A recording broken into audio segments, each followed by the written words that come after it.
дека одлуката го штити исклучиво државниот интерес и ве информирам дека останувам на истата.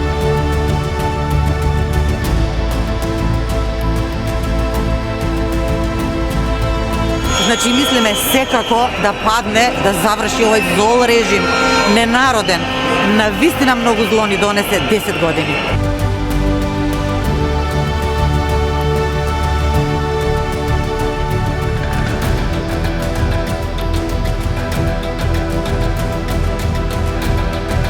Апсолутно сме против избори на 5 јуни, бидејќи нема прочистен избирачки список.